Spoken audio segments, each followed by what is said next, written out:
আসসালামু আলাইকুম ভিউয়ার্স, কেমন আছেন সবাই? আশা করছি ভালো আছেন। আজকে আপনাদের মাঝে আরেকটা প্রশ্ন প্রতিবেদন নিয়ে আসলাম, যেটা দেখতে পাচ্ছেন লিখে রেখেছি। পৃষ্ঠটান ও পৃষ্ঠ শক্তির মধ্যে সম্পর্ক স্থাপন করো। এই প্রমাণটা আমাকে করতে হচ্ছে। তো এই প্রমাণটা করতে গেলে আগে পৃষ্ঠটান ও পৃষ্ঠ শক্তি সম্পর্কে আমরা ধারণাটা নিই, তারপরে আমরা বাকি বিষয়গুলো দেখব। আচ্ছা, পৃষ্ঠটান আমরা তো অবশ্যই জানি যে পৃষ্ঠটানকে কি দ্বারা প্রকাশ করা হয়। পৃষ্ঠটানকে আমরা কি লিখব? টি দ্বারা। পৃষ্ঠটানকে আমরা লিখি টি দ্বারা। তাহলে পৃষ্ঠটানের সূত্র কি? পৃষ্ঠটানের সূত্র যেটা আমরা আছে F divided by L, T equal F divide by L. সংজ্ঞাটা কি? সংজ্ঞাটা হচ্ছে যে একক দৈর্ঘ্যের ওপর লম্বভাবে যে বল প্রয়োগ করব তাকে বলবো পৃষ্ঠটান। একক দৈর্ঘ্যের উপর লম্বভাবে যে বল প্রয়োগ করব সেটাকে বলবো পৃষ্ঠটান। তাহলে আমি একটু চিত্র দেখি। ধরেন একটা পানির পাত্রের ভিতরে একটা পানি নিয়েছি।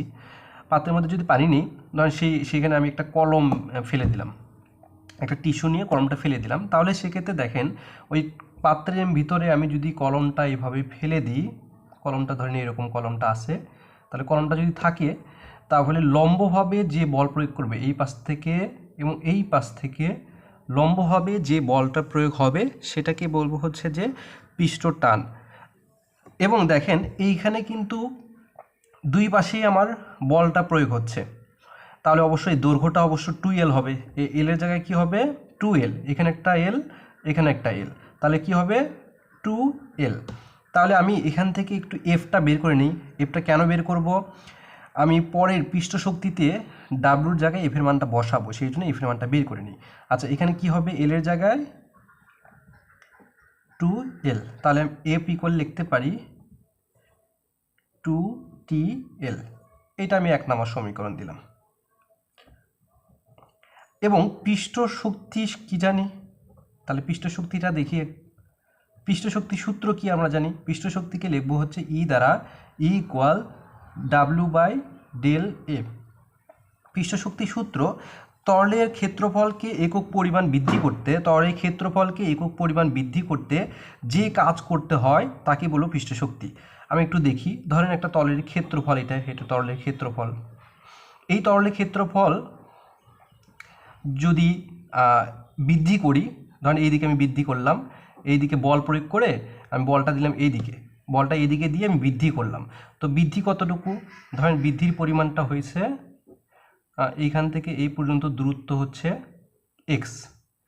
এক্স পরিমাণ বৃদ্ধি। তাহলে আমি এই তরলের ক্ষেত্রফল থেকে এই পাশে বল দিয়ে এক্স পরিমাণ যদি বৃদ্ধি করি, সেখানে তো অবশ্যই কাজ হবে। যেহেতু আমরা কাজের সংজ্ঞা অনুযায়ী কী জানি? বল প্রয়োগ করলে যদি সরণ হয়, সরণটা কোনটা? সরণটা হচ্ছে এক্স। বল প্রয়োগ করতেছি, সরণ হচ্ছে, তাহলে অবশ্যই সেখানে কাজ হবে। তাহলে তরলের ক্ষেত্রফলকে যদি বৃদ্ধি করি, সেখানে অবশ্যই কাজ হবে। কাজ হলে সেটাকে বলবো পৃষ্ঠ শক্তি। ঠিক আছে? এখন আমি দেখেন এইখানে কিন্তু আমি সূত্রগুলো অ্যাপ্লাই করে দিলে আমার প্রমাণটা হয়ে যাবে। দেখেন ই ইকুয়াল কি জানি? ডাব্লিউ ইকুয়াল কি জানি? ডাব্লিউ হচ্ছে কাজ, বল গুণন সরণ। বল এফ, সরণ কোনটা? এখানে সরণ হচ্ছে এক্স, সরণ দিলাম। এবং ক্ষেত্রফল কি জানি? ক্ষেত্রফল হচ্ছে যে দৈর্ঘ্য গুণন প্রস্থ, অবশ্যই জানি। ক্ষেত্রফল কি? দৈর্ঘ্য গুণন প্রস্থ। তাহলে দৈর্ঘ্য গুণ প্রস্থ কোনটা? দৈর্ঘ্য কোনটা? এখানে দৈর্ঘ্য দেখেন, তরলের ক্ষেত্রফল আমি বলছিলাম 2L, তার দৈর্ঘ্য হচ্ছে যে 2L। ক্ষেত্রফল কোনটা? ক্ষেত্রফল এই যে আমি এক্স পরিমাণ যেটা করেছি সেটা ক্ষেত্রফল। তাহলে এখানে দেখেন আমি এফ এর মানটা বসাতে পারি না, এই যে 1 নম্বর সমীকরণ থেকে।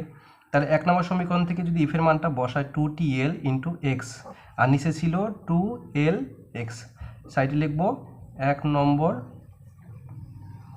সমীকরণ হতে। তাহলে দেখেন এখানে কিন্তু সব কিছু কাটা গেছে, এক্স কাটা যাচ্ছে, এল কাটা যাচ্ছে, 2 কাটা যাচ্ছে, থাকছে কি? ই ইকুয়াল টি। এই টিটা কি জানি? টিটা পৃষ্ঠ শক্তি না, ইটা কি? টিটা কি? পৃষ্ঠ টান। আর ইটা কি? পৃষ্ঠ শক্তি। পৃষ্ঠ শক্তি ইকুয়াল পৃষ্ঠ টান।